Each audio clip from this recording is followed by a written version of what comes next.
Welcome back to आइजन टेक। तो आज का हमारा टॉपिक है कंस्ट्रक्टर ओवरलोडिंग। तो लास्ट लेक्चर में हमने डिस्कस किया था कि कंस्ट्रक्टर क्या होता है, और आज के लेक्चर में हम डिस्कस करेंगे कि कंस्ट्रक्टर को ओवरलोड कैसे किया जाता है। ओवरलोड करने का क्या मतलब है कि हम एक से ज़्यादा कंस्ट्रक्टर्स यूज़ करेंगे, और जब हम ऑब्जेक्ट क्रिएट करेंगे तो वो अलग अलग कैसे कॉल होंगे, या हम कैसे डिसाइड करेंगे कि कौन सा जो हमारा कंस्ट्रक्टर है वो कॉल होगा। तो उसके लिए सबसे पहले मैं एक दो कंस्ट्रक्टर बना लेता हूँ। लाइक स्टूडेंट नाम से ये मेरा एक कंस्ट्रक्टर हो गया। उसके बाद स्टूडेंट के ही नाम से हमारा एक और कंस्ट्रक्टर हो जाएगा। तो ओवरलोडिंग का यही मतलब है कि नाम सेम होगा बट फंक्शन डिफरेंटली वर्क करेंगे। This is overloading. जैसे फंक्शन ओवरलोडिंग आपने पढ़ी होगी, नहीं भी पढ़ी तो हम इंशाल्लाह नेक्स्ट इसमें भी डिस्कस इसको करेंगे।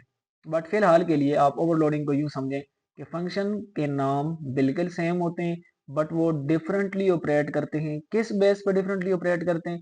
फॉर एग्जाम्पल, ये जो पहला कंस्ट्रक्टर है ये कोई वैल्यू रिसीव नहीं कर रहा, लाइक डिफॉल्ट कंस्ट्रक्टर है, और ये सी आउट में हम रख लेते हैं आई एम एम्प्टी। बस इसमें ये लिख लेते हैं कि मैं खाली हूँ। This is. उसके बाद आ जाते हैं हम अपने दूसरे कंस्ट्रक्टर के अंदर। यहाँ पर मैं लिख लेता हूँ कि ये कंस्ट्रक्टर एक वैल्यू रिसीव करेगा लाइक एन के नाम से, ठीक है। और यहाँ पर वो वैल्यू मैं कॉपी कर देता हूँ name is equal to n के अंदर, और फिर मैं उस वैल्यू को प्रिंट कर लेता हूँ यूजिंग दिस। ये अब दोनों कंस्ट्रक्टर में फर्क क्या है? एक कोई वैल्यू रिसीव नहीं कर रहा, दूसरा एक वैल्यू रिसीव कर रहा है। अब यहाँ पर देखने वाली बात यह है कि जब मैं इस क्लास का ऑब्जेक्ट क्रिएट करता हूँ लाइक एस, अब कौन सा फंक्शन कॉल होगा, सॉरी कौन सा कंस्ट्रक्टर कॉल होगा? तो अगर मैं कोई आर्गुमेंट पास नहीं कर रहा हूं तो ऑब्वियसली वो कंस्ट्रक्टर कॉल होगा जो कोई भी आर्गुमेंट रिसीव नहीं कर रहा। बट अगर मैं इसके अंदर कोई वैल्यू पास करता हूँ, लाइक हमारा जो कंस्ट्रक्टर है वो स्ट्रिंग टाइप की वैल्यू रिसीव कर रहा है, तो अगर मैं ये पास कर देता हूँ कोई नाम या कोई स्ट्रिंग इसमें पास करता हूँ, तो फिर ये वाला कंस्ट्रक्टर कॉल नहीं होगा बल्कि ये वाला कंस्ट्रक्टर कॉल होगा। यानी it depends on the value of the object कि आप ऑब्जेक्ट के अंदर क्या पास करना चाह रहे हैं, डाटा मेंबर क्या सेट कर रहे हैं।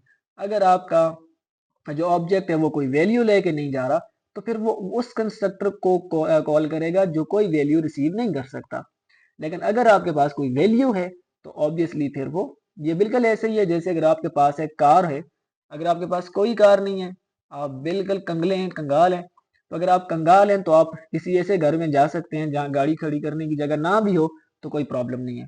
बट अगर अगर आपके पास गाड़ी है और उस गाड़ी का नाम है BMW, अगर आप BMW है आपके पास, तो BMW को खड़ा करने के लिए आपके पास एक गैराज भी होना चाहिए जहां पर आप जा रहे हैं। तो अगर गैराज नहीं है तो प्रॉब्लम हो जाएगा। तो अगर आप BMW गाड़ी लेके जा रहे हैं तो ये वो कंस्ट्रक्टर है जो BMW गाड़ी को उसका गैराज बनाएगा, उसको एंटरटेन करेगा। So this is the difference. तो अभी हम देख लेते हैं दोनों को कॉल करके। सबसे पहले सिंपल ऑब्जेक्ट बनाते हैं, कोई वैल्यू पास नहीं करते, और इसे रन करके देखते हैं कि कौन सा कंस्ट्रक्टर कॉल हो रहा है।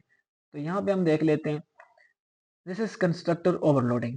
सो यहाँ पे आई एम एम्प्टी का मतलब क्या हुआ कि ये वाला कंस्ट्रक्टर कॉल हुआ। अभी मेरा ऑब्जेक्ट कोई वैल्यू लेके नहीं गया, कंगाल ऑब्जेक्ट था मेरा, तो कंगाल ऑब्जेक्ट ने जाहिर है किसी कंगाल के ही घर जाना था कि जहां पर गाड़ी खड़ी करने की जगह ना हो।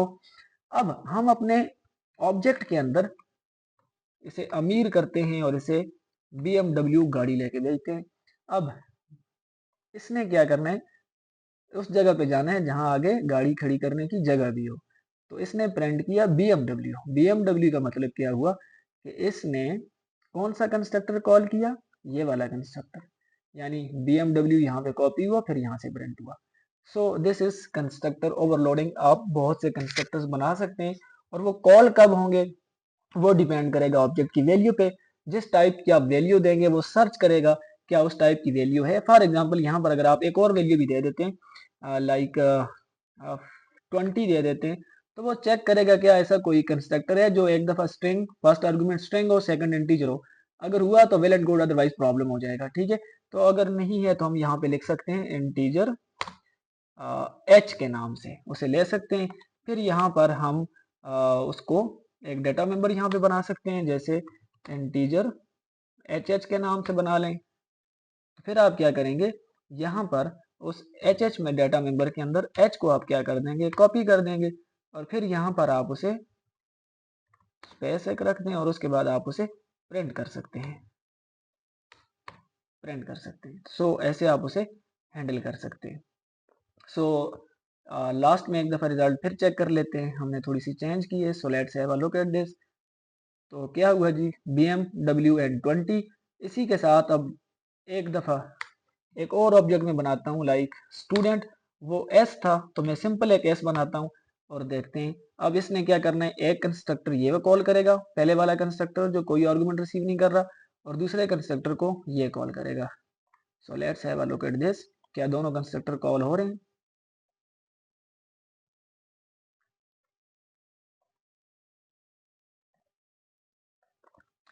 तो यहाँ पर हमने छोटी सी चीज कर लेनी है कि यहाँ पर हमारा जो ऑब्जेक्ट है उसकी वैल्यू हमने उसका नाम हम S1 रखते थे। अब ये दो अलग अलग ऑब्जेक्ट्स हैं, तो ये वाला अलग कंस्ट्रक्टर को कॉल करेगा और ये वाला अलग कंस्ट्रक्टर को कॉल करेगा।